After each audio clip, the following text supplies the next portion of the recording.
Hey guys, hello and welcome to the channel Programming with Casey. So guys, today in this video we are going to start a series of the pattern design, right? So how to print your output in a various designs, how you can like change the pattern of your design. So yes, we are going to create the multiple program. So just to for a basic one, so today we will start with the very basic one. So let's create a package over here first. So I'm creating the package of what should be the name. Okay, then design pattern. Let's say design pattern. I'm giving the package name over here. Inside that, I'm going to create a class over here. Okay, so design example one, and I'm writing the PSVM over here. I need PSVM. So this is our class name. So we are generally going to print the asterisk, that star symbol. So we are going to print that in a very simple pattern over here, which is very very common.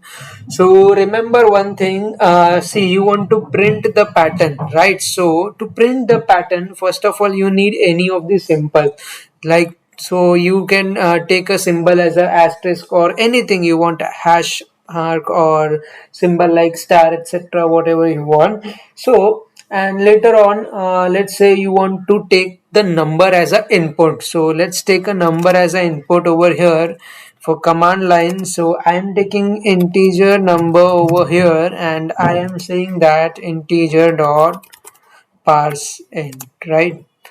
Integer dot parse int.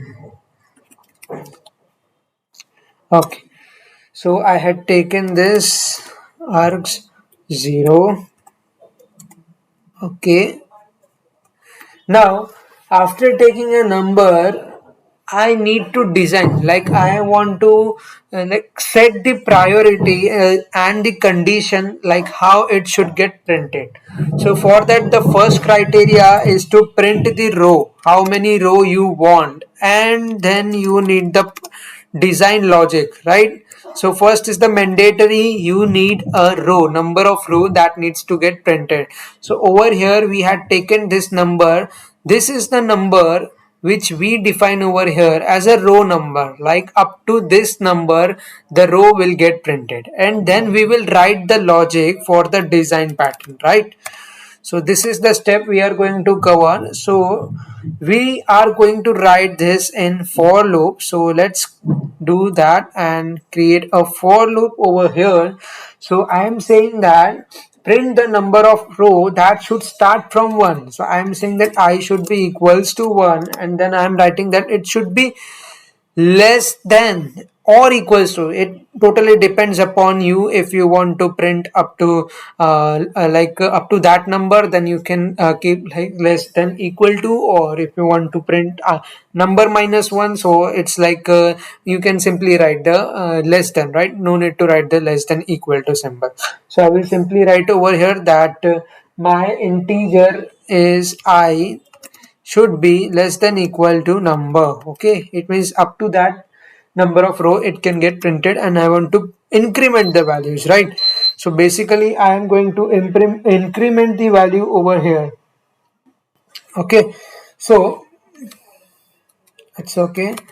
Then so this is the loop where I am actually saying to the I am actually saying to the compiler that start this number for from 1 and print up to extent like a certain number and increment that value, and which is going to print our row, that number of rows. Now inside that I am writing over here for loop again, which will define how we should print our pattern. So let's initiate over here, like initialize over here different variable. Let's say j. I am saying that it should be starting from 1, and I am saying that it should be less than equals to I, right? It should be less than equal to I. It should be less than equal to row, number of rows, if I'm not wrong. Okay, so j should be less than equals to I, and j should get incremented all the time till the last number of row. Okay, Okay. So this is the perfect pattern when you write like this. So this is the perfect for loop, but you need to say to the compiler like how you want to print your pattern. So you like satisfied your condition, but you had not yet printed what pattern you need to print over here. So I am saying that sys out, and I am saying that print asterisk mark over here. And again, after this loop, without writing more, I just want you to see the output so that you can relate actually what you get. Okay, so I am saying that print as a Java application, and you might observe over here index 0 out of bound for length 0. Why? Because we had used over here command line argument, so you can't run directly without passing an argument. Okay, so I'm running as a configuration over here. Okay, and you will get the argument for the design example 1, and I am printing the number 5. Okay, now it will print the output for you, but let's observe what kind of output it is going to print it for you. So you see that it is not in a sequential manner. So you can observe first of all that I had like passed the number 5. If you count this 1, this is 2, this is 3 over here, and this is 1 2 3 4 till here. After this you can count 1 2 3 4 and 5, right? It means that it has executed properly but not in a way which I want. Why this happened? Because you had not break this line. You inside this for loop you had written that I want to get printed this star, but for this for loop, you this is the for loop, the whole for loop, which actually matters to see that whether it has printed any line or any row or not. So let's give us this out over here as well, and just give as a blank over here without passing anything, and now you can observe this again. So run as run configuration,